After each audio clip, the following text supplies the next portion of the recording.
Buenas, buenas noches. Eh, Venimos otra vez al programa Cartas de Cartay. Quería decirles que me he sentido un poco cansado, agotado en estos días.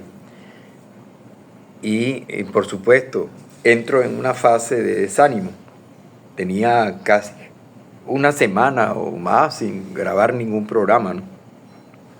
Y hoy decidí grabar otra vez.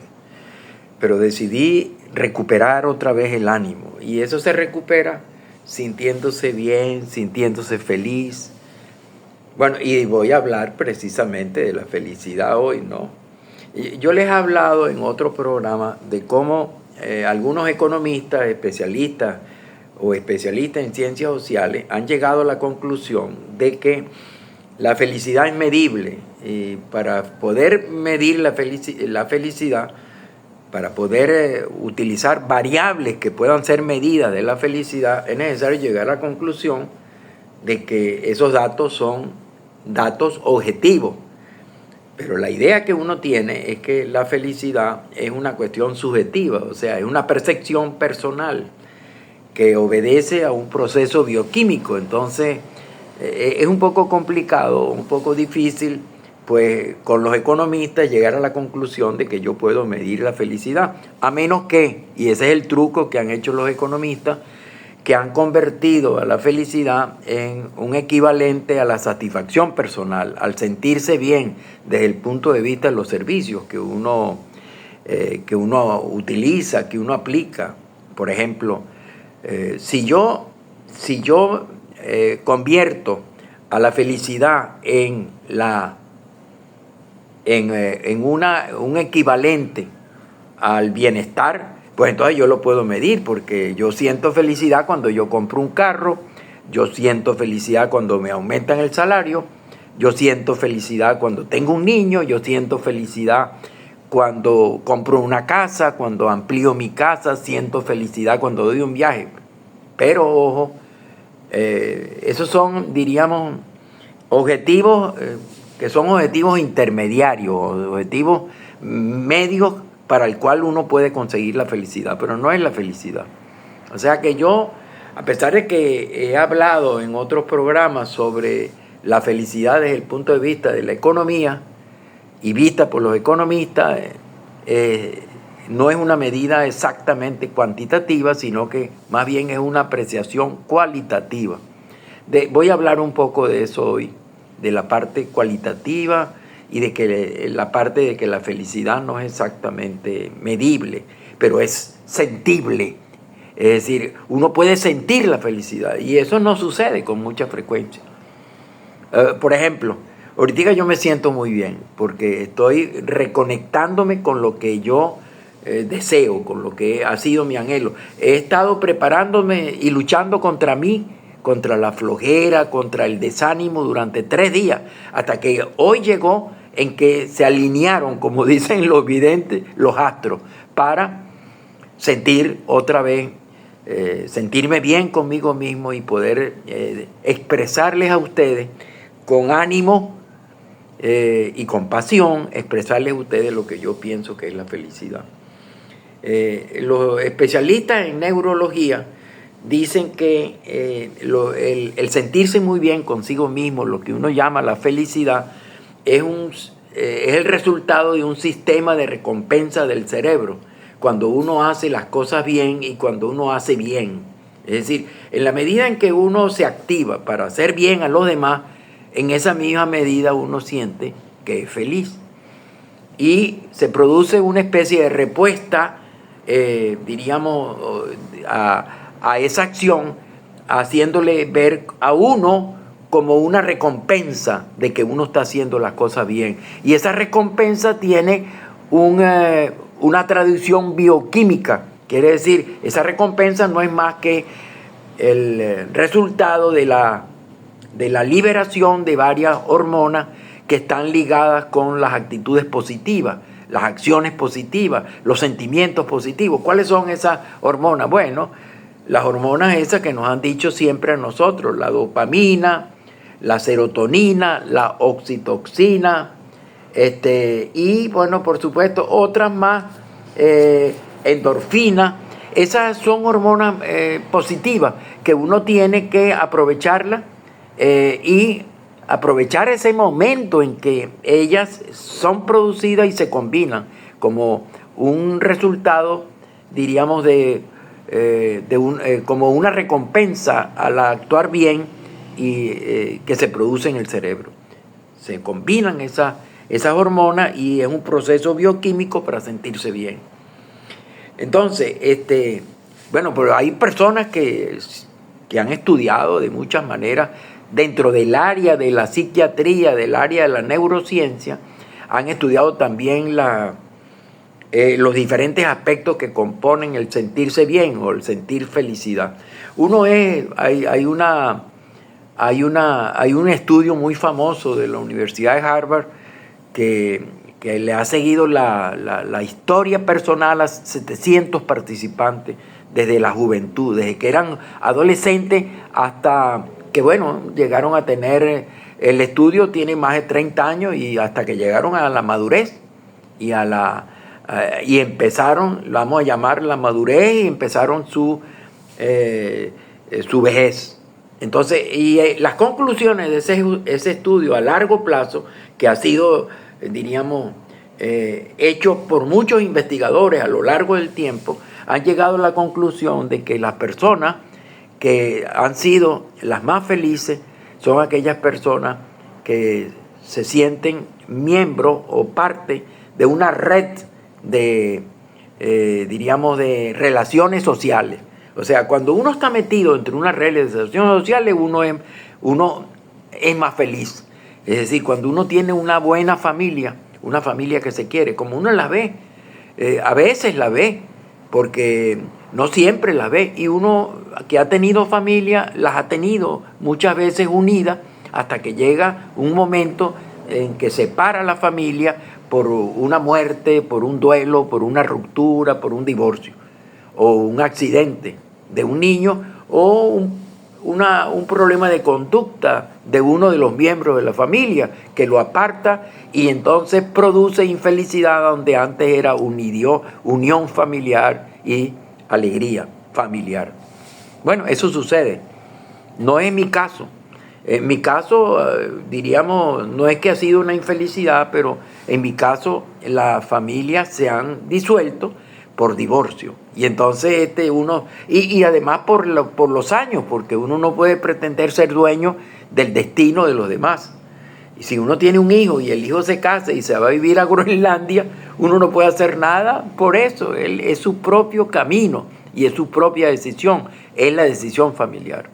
Bueno, entonces uno lo que hace es más o menos ajustarse a las situaciones y bueno, lo que sería es reunir dinero para ir a Groenlandia a ver el hijo, o simplemente, ya que tenemos las TIC en funcionamiento, que son maravillosas, son milagrosas, pues uno las llama por WhatsApp y puede ver al hijo, a la esposa y al nieto, lo puede ver por teléfono sin necesidad de ir hasta Groenlandia, Australia, China, donde haya querido irse el hijo de uno con su familia.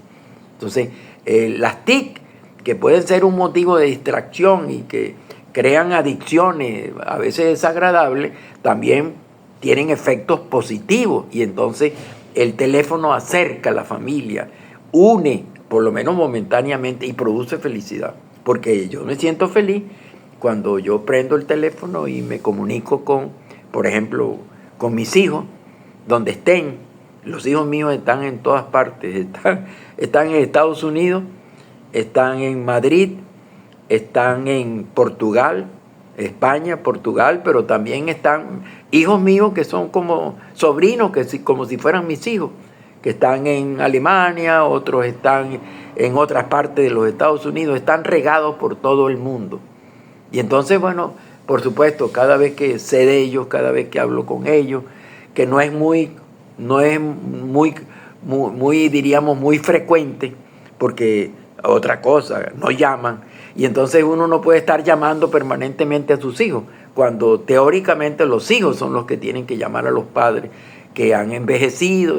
Pero bueno, no vamos a pasar factura ni a ni a hacer reclamos a esta altura de la vida, pero lo cierto es que si los hijos no lo llaman a uno, entonces uno llama a los hijos y resuelve el problema. Hay que buscarle la solución y cambiar la actitud. Pero quería decirle que ese estudio tan largo de la Universidad de Harvard, de muchos participantes y por muchos años, llegó a la conclusión de que la existencia de una red de relaciones sociales, personales, es muy importante para sentir eso que uno llama felicidad. Pero también hay otros estudios, hay un famoso estudio de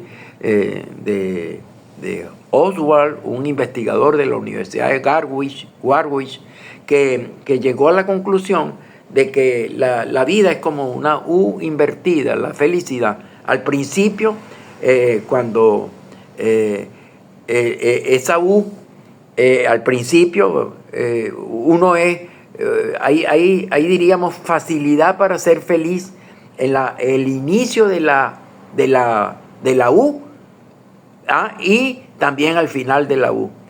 Y las posibilidades de lograr la felicidad se van disminuyendo, van debilitándose en la medida en que uno asciende en la U. Acuérdense, una U pero invertida. En la medida que uno comienza acá, uno es joven, en la primera fase, esa primera fase es fácil relativamente ser feliz o lograr eso que llaman felicidad. ¿Por qué? La razón es muy simple, porque hay menos responsabilidades. Uno no tiene responsabilidades familiares, no tiene responsabilidades financieras. Uno prácticamente es estudiante universitario o estudiante de bachillerato y uno no está preocupado por el pago de un carro porque no tiene carro, y uno anda en bus, anda a pie y se reúne con los amigos, se ríe, y es relativamente fácil lograr un estado de ánimo satisfactorio. Y por supuesto, además de que uno no tiene responsabilidades, en esa parte de la U, que asciende, pues por supuesto hay enormes posibilidades de crecimiento personal. Entonces, es como una aventura, es una aventura maravillosa de ir conectándose con la vida, y por supuesto, y uno en cierta manera es feliz. También uno es feliz después de los 60 años, por una razón muy simple, porque ya han pasado la etapa de las responsabilidades administrativas, ha pasado la etapa de las obligaciones financieras, la etapa de la formación de la familia, ya la gente tiene casa. Bueno, yo en mi caso no tengo ni carro, ni casa, ni nada, pero en cierta manera ya tengo paz personal. Estoy haciendo lo que a mí me gusta, que es escribir, haciendo programas como este de difusión de las cosas que leo, que me interesan, que tocan mi interés personal, y me encanta difundirlo. Soy vocacionalmente profesor y soy profesor universitario desde que era joven, y toda mi vida he sido profesor universitario. Mi familia toda ha estado metida en la educación y yo he conseguido grandes satisfacciones personales siendo educador. Primero, porque me encanta estar junto con jóvenes. Segundo, me encanta difundir el esfuerzo que yo hago, que se convierte en conocimiento. Me encanta difundir y compartir ese conocimiento con otra gente que posiblemente no lo tenga.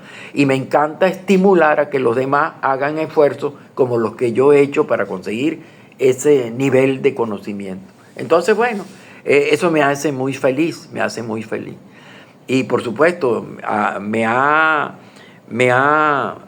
pesar de que el tiempo ha pasado, tengo 84 años, sigo teniendo el ánimo. Y cada vez que no tengo ánimo, como me ha pasado la semana pasada, que me sentí quizás un poco, comí mal, dormí mal, no por problemas personales, sino porque me cayó mal una comida, entonces me debilité, y por supuesto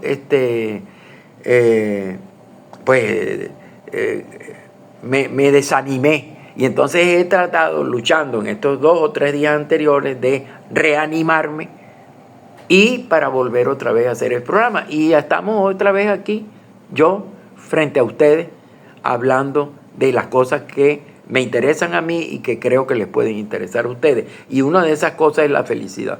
La felicidad ha sido, diríamos, preocupación de la humanidad desde que como dicen por ahí, desde que el hombre es hombre. Ha habido en la vida humana, ha habido la búsqueda de la eterna juventud, la búsqueda de la felicidad. Como decía Aristóteles, el bien supremo del ser humano es la búsqueda de la felicidad. Yo creo en eso.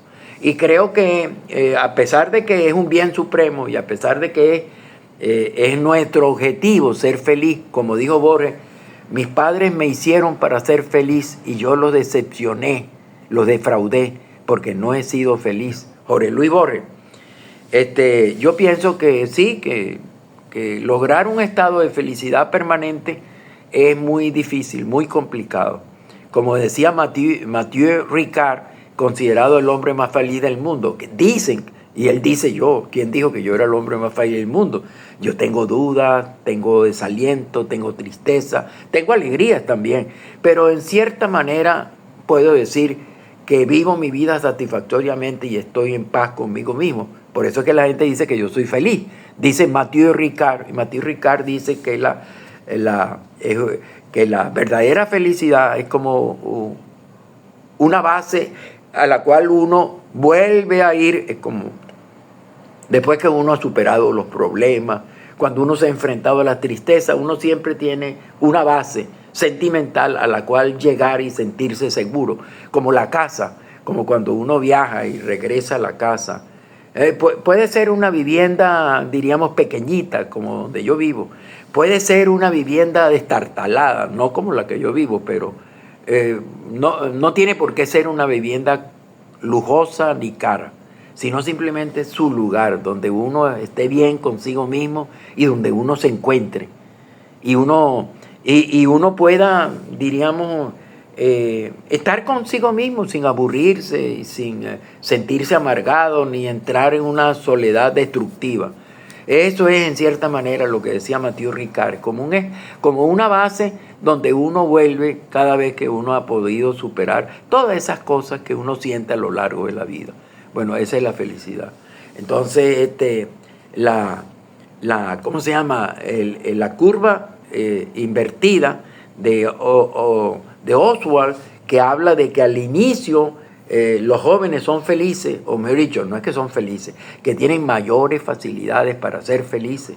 Y también después de los 60 años, uno tiene mayores posibilidades de ser feliz, porque ya uno ha cumplido parte de la vida, en el caso de la vejez, y ya uno tiene lo que uno tiene, y ya uno ha logrado ajustarse a sus propias expectativas de vida. Uno ha logrado estar en paz con uno mismo y con las ambiciones, las apetencias, los egoísmos, las envidias. Y el joven todo lo tiene por delante y entonces la vida para él es una aventura y no tiene tampoco, como el viejo, grandes responsabilidades. La responsabilidad del joven es conseguir quien lo alimente y la responsabilidad la preocupación del viejo es conseguir quien lo cuide. Y si además tú pides que la vida te dé una vejez sin mucha dependencia y que te dé una vejez sin mucho dolor, que cuando tú sientas que ya estás dejando de ser independiente y has comenzado a apoyarte en los demás, que no está malo, pero apoyarse en los demás, creándole problemas a los demás, y uno desaparece del panorama, entonces uno en cierta manera es feliz. La felicidad en cierta manera está en el viejo, en desaparecer cuando debe desaparecer, para no causarle problemas a los demás, molestias a los demás. Y la felicidad también está cuando uno tiene todos los caminos por andar, cuando la vida es una aventura maravillosa y cuando uno está creando posibilidades de crecimiento personal.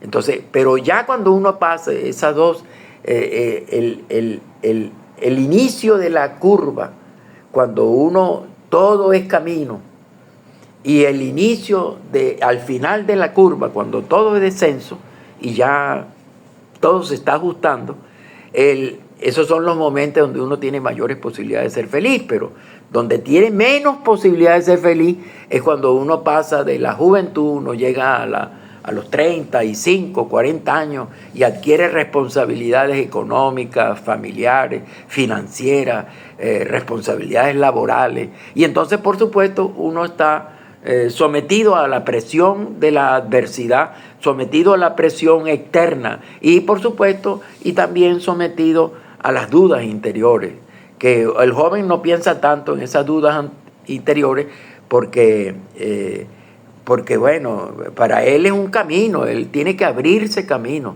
Es muy difícil conseguirse un joven que diga que a mí me da miedo el futuro. Y es muy difícil conseguirse a un viejo que le diga que a mí me da miedo el futuro. El futuro es la muerte. Y por supuesto, uno no piensa tanto en la muerte, uno va camino a la muerte. Como le dijeron a Michael Caine, que cumplió 90 años actuando, un artista de cine británico, le dijeron, ¿qué opina usted a los 90 años actuando? Y él dijo, bueno, maravilloso, me siento bien, pensando en la otra alternativa. La otra alternativa es la muerte. ¿Cuánta gente muere tempranamente?